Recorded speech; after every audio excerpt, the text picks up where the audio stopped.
Hi everyone, welcome to Gateway Lectures. Here we have a question in strength of materials regarding Young's modular calculations. Let us go through the question.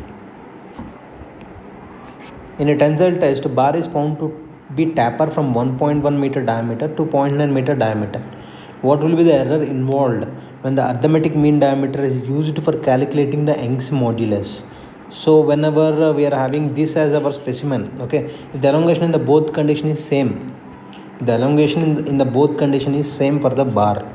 Important thing to note is the elongation is same for the both conditions. That means when it is having linear diameter, having arithmetic mean diameter and also along the tapered diameter, if the elongation is same, then what will be the error in the measurement of Young's modulus? So here, if you consider here, this is our tapered section and the dimensions for the tapered sections are given.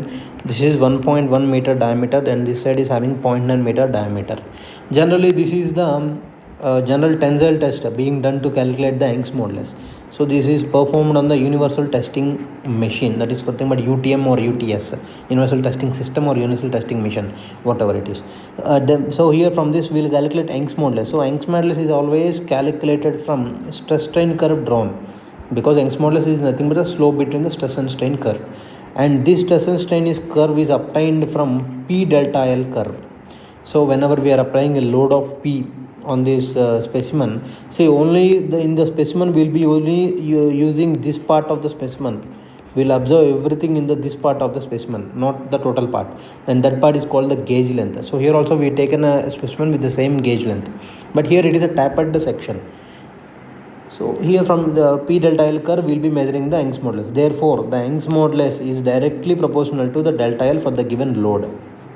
Okay. So whenever Young's modulus is more, delta L will be more here. So in this case, we will be knowing in that way.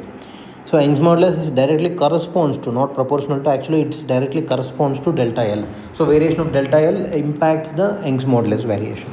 But here we are using a tapered specimen with the gauge length, the same gauge length LG. So we will be doing the calculation. So whenever we talk about the tapered section, what is the delta L of the tapered section?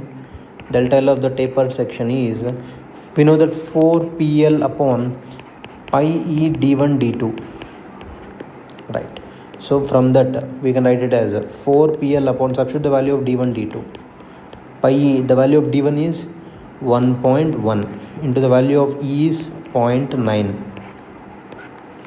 and this is the value of delta L taper. And it is said when it is used, what will be the error involved when the arithmetic diameter is used for calculating the Young's modulus. So we need to take the arithmetic diameter, so nothing but the average diameter. Average dia or arithmetic dia is nothing but d1 plus d2 by 2, nothing but 1.1 plus 0.9 by 2, that is equal to 1 meter.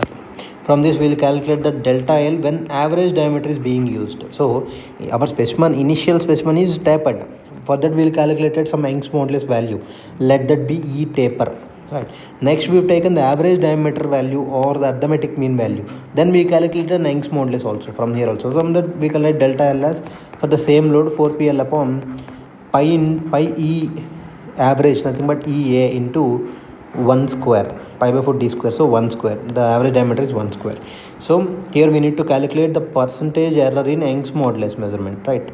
Here from here we will get the value of Young's modulus E taper. So for that we will be rubbing this, right?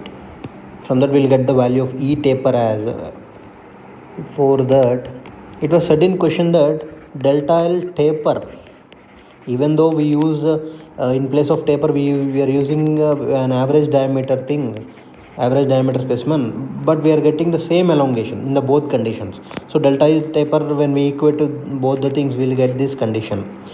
We will get directly the condition here,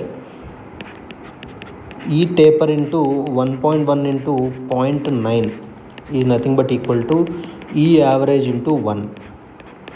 Okay, from this we will calculate the value of E average upon E taper, that is nothing but 1.1 into 0.9. Keep it aside.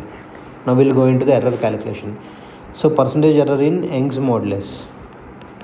So initially when you are using this specimen, it is giving the actual value, but when we change to average diameter, it is giving an error. So it is always E actual, nothing but E taper minus E average upon E taper into 100.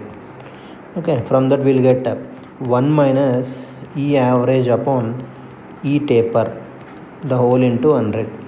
So that nothing but 1 minus 1.1 into 0.9 into 100. So the value will get it as 1%. So the error here involved, instead of using a tapered section to the average diameter section, is 1%. And we've discussed how the Young's modulus is calculated. This question we have taken because there is a little confusion for many aspirants in being here. They will just take this as an actual value, but here it is said that the specimen itself is a tapered specimen being used in the tensile test. In a tensile test, it is directly being used. From that we are getting some Young's modulus value, but when it is changed to an average diameter, what will be the percentage error involved in the Young's modulus? So whatever value we got from here, the E actual value, whatever we got from here, E actual nothing but E tapered, there will be a little deviation from that. So what will be the error? So many will think this is the actual value, but here it is a little a part which creates a confusion in the question. This is a very good question. Thanks for watching.